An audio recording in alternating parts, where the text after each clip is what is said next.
brother asked a good question. He said, what advice would you give to the elders so that we can try and replicate things like this? Wallahi, it's a very complicated answer to your question. Not complicated actually, it's not complicated, but it's long. The answer is long. Because at the end of the day, you're right, we come here, one talk, we leave, and then people might go back to exactly what they're on, right? The reality of the matter is that we need to build a community. And we need to know that there's certain components to that community that are going to allow the community to thrive in a particular direction. The direction we want to take people is upon the sunnah of the Prophet ﷺ, upon istiqamah, upon steadfastness, worshipping Allah subhanahu wa ta'ala to the moment they die. So we've been trying to create this system in London. So what we need is, firstly, we need students of knowledge, which I know there's loads of in Birmingham, Allahumma barik, right? MashaAllah, you guys are not short of that. But those students of knowledge now need to be given access to the youngsters, okay? Whether that be through masajid, whether that be through events, doing little conferences or whatever have you. But then it's not just as simple as bringing them in. You have to now keep them. You have to create social activities and whatnot for them. So we take them paintballing, we take them for dinners, we have sleepovers in the masjid. And not just that, like we actually have informal meetups as well. Like we go out of our way to connect and build connections between the brothers, such that we've got people from areas now that used to be fighting each other, like proper serious gang warfare. But now those people are going across the city and they're meeting up and they go into each other's places and they're squashing their beefs, mashallah. But that actually requires time. Like for example, people think that it's just make a video and move on. Like wallahi, the brothers will know what life is like. The video is literally just like a small percentage of my day. The rest of the day is, let's link this young brother. Let's take him for some chicken and chips. Let's go here, let's do this. Okay, he's got a problem, let's sit down. Sit with him for a couple of hours. Come over to my house, bring all the brothers. I used to bring all the kids in my area to my house every Friday, have pizza. And we say, listen, let's all just chat. Like, what are you man saying? Not even make it necessarily an explicit religious environment, but it's an implicit religious environment in the sense where Salah time we're going to pray together now. And there's no sin, there's no swearing, there's no this, there's no that. You see what I'm saying? So you have to actually go out of your way. Like when you see the young brothers in the streets, what are you not saying? Like, chat to them, have a little conversation with them. And also give.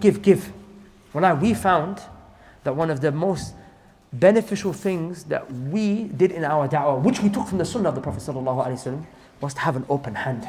Give. We said, come, I'm going to buy you food. You're going to buy me food? What would you want from me in return? I don't want nothing, I just come and buy you food, bro. You can see that, and when you give that, you can see the eyes of these brothers light up like, wow, he actually doesn't want anything in return. He's just being nice. Because no one's like that in the streets. In the streets, people don't tell you, listen, bro, like, come, let me take you for a munch, and that's it. If an older's taking a younger for munch, what's he doing? He's trying to tell him, listen, bro, I'm trying to bring you as one of my youngest. I need you to be a runner for me. I need to run a couple of errands, take these drugs, put them there, do this, pick up here. You see what I'm saying? So when there's an older person come, you say, listen, bro, what's up? Like, brothers come to me, for example, I've got a court case. Okay, by the way, I'm giving you these examples of myself, not because I'm trying to show you I'm righteous, but I'm only doing it because you asked me, and I want to give you practical examples. I never mentioned this publicly ever, but the only reason I'm doing it now is because in Birmingham I see there's a big problem, and if I can maybe say something that will, maybe impact some of the elders to do something, then inshallah maybe they can go and facilitate this. Because in London I don't talk about this publicly because we do it there. Does that make sense? And we keep it between us and Allah. And it's not just me. There's a whole team behind me that we built over 8 years, alhamdulillah, that we're able to do what we're able to do now. So for example, I had a brother, he come up to me and said, listen, bro, I'm trying to get a job. But he was a drug dealer. He was selling drugs in the streets. I'm trying to get a job. Okay, cool. I'm broke right now, so I'm worried he's going to go back to the streets if I don't give him an alternative. He said, I need X amount of money to get a security badge because I'm trying to do a security job. No problem. How much money do you need? I think he must have told me 200 something, 300 pounds. No problem. Get it for you. Not for myself. I'm broke. Trust me. I don't have anything. You can't check my pockets. But I'll go. What I'll do, I'll put it on my Instagram. You probably see me. You see me on Instagram. Can someone send £20, £30, £100? I don't know if you don't see that. That's me, right? Or I'll Taha say put it in the WhatsApp groups, and brothers will send him money, £10, £20, or £300. Brother, got your badge money. There you go. Go get your badge. He's like, wallah, really? No, I never done this for me. Some of them are like, bro, even my dad never done this for me. No problem. Go. Another brother's got a court case. He's telling me, bro, I got a court case. I'm looking at this, that, and the other. My solicitor, he's violating me. Legal aid. He don't really care. No problem. I got a bad boy lawyer for you. But it's not legal aid, it's going to cost. No problem, get the money. How much is it? 2-3 grand. No problem. No problem, bro. Go run the case. This is not a brother who's on the streets who deserves to be in prison. It's a brother who used to be on the streets. He changed, but a previous charge caught up with him. He's going to go back into prison. He's going to fall off again. I don't know where people think in prison you start practicing. That's very, very rare. Majority of people go to prison, they come back out on the same old stuff. Rather, they make more links. I know guys who go jail and it's fun for them. What, a quick 6-7 months because I was carrying a knife. No problem. I go see the man that went in. I ain't seen him for a couple of years anyway. And I'm not going to see him for a couple of years after that. Just check them, chill with them, come back out, and he's doing the same old thing. So we as a community need to be open with our hands. Look, Birmingham, like, I don't know. I don't see non-Muslims in Birmingham. Do non-Muslims, are they in Birmingham? I almost believed it's true when I heard them on Fox News saying, do hijrah to Birmingham. Because I'll be honest, I only see Muslims. And there's Muslims who have got businesses. You guys got access to money. I'm saying that the uncles and the people who got money need to put money in. You see what I'm saying? When I take some brothers on Umrah, like I'm saying I'm taking 10, 15,000 pounds off the community. Because I need to pay for 15 people to come Umrah with me. But it's reform. Wallahi, I've seen Umrah trips, especially the ones we do, because we actually have a process. We're not like other Umrah organizations that just want to make money off you and take you on a tour. I don't really even care if your Umrah got accepted or nullified or whatever have you. For us, even if you paid, I don't care. Take your money back. If you don't do the program we're on, you're not with us. We wake you up, tahajjud in the masjid, repenting, tawbah, dhikr, dua, pray your prayers in the masjid, classes, create an environment, and then after, we're after support system. I said, wallahi, if they came to us and they said, listen, forget jail, we're sending guys to Umrah with you. Wallahi, I promise you, they'll see more change. Because we've taken people who are mad on the streets 3 times. Wallahi, they done a 180. Wallahi, and the brothers are witness. I'm saying guys, drug dealers, gangsters, guys who are on madness, on road. And then the whole point of the jail system is what? You want to reform the person, right? There's no reformation. And I'm saying, look, and you know what the funny thing is, and I'm sorry, I'm gonna rant a little bit here, yeah? But inshallah, I hope you guys don't mind. But I have a problem with this. So I'm going to my community, and you guys are considered to my community as well. And then those who are going to see it online are the extended community. But I go to the Muslim community and say, look at the work we're doing. That we're actually, with Allah's permission and His alone, and none but His, we're actually facilitating a means for these guys to change. These are your sons, and if not, they're going to be the ones who are going to stab your sons. They're going to be the ones who are going to sell drugs to your sons. It's going to come back to you one way or another. We're helping these people facilitate change. I need some money, man. Help me take him on Umrah. He's broke. Or if he's got money, it's all drug money, it's fraud money. I can't take him on Umrah with that. Tell me, bro, come on, man, always asking for money. What the hell is wrong with you, bro? Then you're going to complain when it comes knocking on your door. When you wake up in the morning, you find your son's a crackhead because a local drug dealer is selling him crack. But he could have been on Umrah trip with us, or he could have been Umrah trip with someone else, or been doing something else. If you put money in, right, then you might have seen some change. Like, you can't be here, like, I'll be honest with you, yeah? I'm sorry, like, I'm a very direct, open kind of guy. Me personally, this is not a problem that the police can solve. They can't. This is not a problem that the police can solve. All right, okay, well, alhamdulillah, we appreciate police trying to do their job. The sergeant came here to do his thing. Police can't solve this because their system's not effective. What are they going to do? Crack down on crime? What does that mean? They're just going to put more man in jail. Jail doesn't change people. Allah changes people. Quran changes people. Islam changes people. Iman, when it enters your heart, that's when man changes. Does that make sense? So we can, you know what I'm saying? Like, for me, it's useless. Like, police, all they're going to do is just crack down on crime. Make the sentences more harsher. Make it easier to pick man up. And when they do, what are they going to do? Jail. Cool. Jail, does it change him? If it changes him, I'm for it, bro. As long as he comes out a reformed man and he's going to be a man who's going to go to Jannah, not hellfire, bro, I'm okay with that. But they don't change. So I'm saying, please do your thing. Do your thing. Please, if you want, do your thing. I'm going to do my thing, inshallah. But the thing is, here, we need some support from the community. Like right now, alhamdulillah, we're doing some work with some sisters who are people that majority of people can't reach. You can't reach these kind of girls. And these are the kind of girls who are influencing our daughters, our sisters, our wives to lose their iman. But we're doing a little project with them. Now, I need money. I need funding for that. I've actually set the project up, everything, right? But I need 17 grand. I know Allah's going to give it to me. Because Allah always, I don't rely on people. I don't rely on the community, wallahi. And then Allah always brings some person who's just going to be like, here you go. Or even though, many people come together and just put all the money together. But I'm saying, we're doing the job. We just need support. We got the brothers who got the knowledge. The students of knowledge are there. MashaAllah. We've got the reach online, we've got it. But we need finances to be able to make some things happen. One of the best things I think that the community can do is give money. But then there's a problem. You find that uncle in the community, he's giving 20 grand to a particular charity every month. But you know what it is? He's giving it in the wrong places. I know certain da'wah organizations. I know a guy who gave 20 grand a month to a da'wah organization. That da'wah organization produces nothing. You know what they do? They just make nice flyers, look what we've done, blah, blah, blah. Look at these nice pictures. You know, they just make it look like they're doing a lot. You know where that money is going at 20? It's just going to paying people's wages. Really and truly. And then they have to show some stuff to make it seem like they're doing something. Whereas we're actually doing the work, no one wants to help us. By the way, please, do not think that I'm asking you. I'm not asking anyone here. I'm not doing this because I'm hoping, I'm trying to reach out and say someone come give me money. No. If you want to, it's up to you.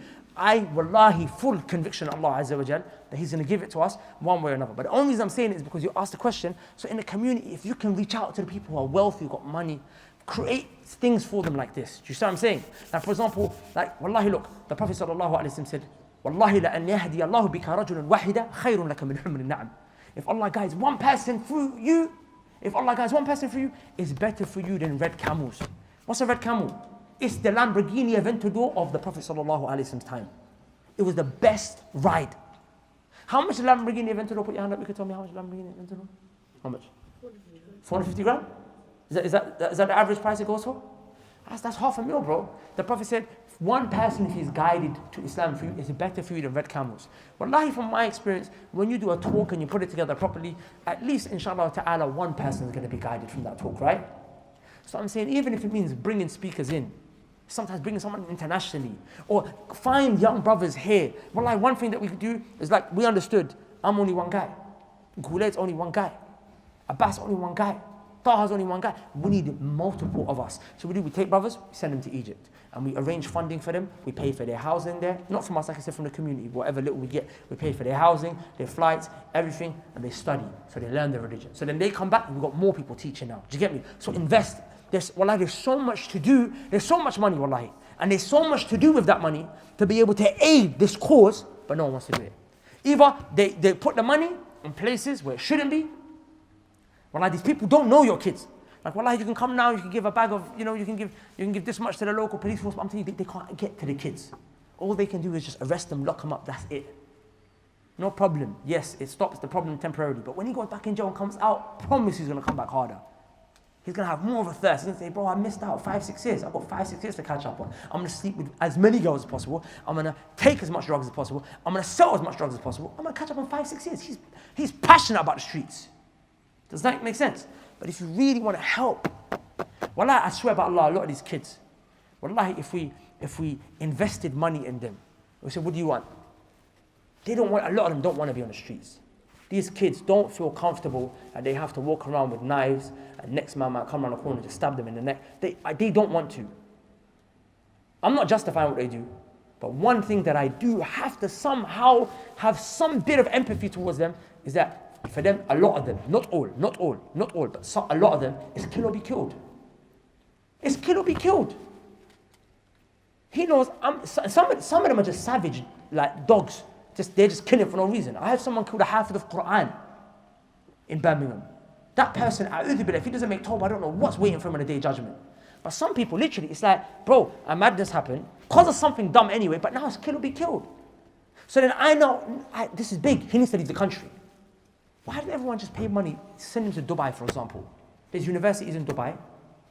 Pay for him, start his life over again. Well, how much is it going to cost? 20, 30, 40, 50. One person is better than red camels. Aventadors, £450, bro. £450,000. One person make it to Jannah for you, inshallah. It's worth it. I say, sometimes you don't even need to spend that kind of money. All of these guys, talk to them. What do you want? Well, I told you I can't leave. It all comes down to money. Money and love, to be honest. No one loved them. They find love with their boys. They chat to them. Listen, bro, man got you, They got history with their boys. My man ran up on me. He put his life on the line for me. He's my boy. That's the way they think. He found a bit of love for him. His dad didn't spend time sitting with him, talking, having conversations with him. He didn't do that. His older brother didn't give him time. Same with our daughters. We didn't give them time. That's why they went and they're running around with the next man. Father didn't give her daughter love. Older brother didn't give their sister love. So she found it from who? The local crackhead, man. Just because he says, you know what, you're beautiful. She's like, wow, rah, no one ever said that to me. So then what? She's sleeping around with these men. She said, well, there's a lot to it. I'm sorry, I feel like I didn't even answer a question. I've waffled so much. I wish I had a bit more structure. I feel like that's a lecture in and within itself. Maybe, inshallah, if as a community, some of the elders and the community influencers and leaders want to sit down, another time we arrange a meeting, we can come and we can meet, and we can actually have a real discussion, inshallah ta'ala. But I'm saying, wallahi, we can shout, scream, hashtag, knife crime, stop knife crime. Brothers, put the work in. What are you putting in? Everyone has a part to play. You got kids, have a relationship with them at the very least. You got money, put it in. Give it to the people that you know will put that money to work. They'll make something happen with it. Does that make sense? Some people say, oh, but look, look at all the problems back home. People are suffering. This country, poverty, famine. Now, I'm not belittling that, and I'm saying still give money to that. I raise money for Syria. I raise money for Yemen. I raise money for Somalia. I raise money for Pakistan. I do these projects. You probably see it online. We raised almost $500,000 over the years on these projects. But I'm saying when those people, you're giving money to them, I'm saying this situation is serious. I'm not saying belittle it. But at the end of the day, what are they losing at the end of the day? Food, housing, their lives, they're losing their dunya. It's bad. At the end of the day, they're only losing this dunya. They're still Muslim, inshallah, they're going to go Jannah. Here, our sons and our daughters are losing their religion. Some of them are dying kuffar. Some of them don't pray. Brothers, sisters, uncles, aunties. A person who doesn't pray leaves the fold of Islam. Ijma', consensus of the companions of the Prophet sallallahu alaihi wasallam, not for me. You understand? This is serious. So invest in them. Give something. Wallahi, it's not even much. Does that make sense? Right now, if you look at the investment at home, wallahi, it's Taha.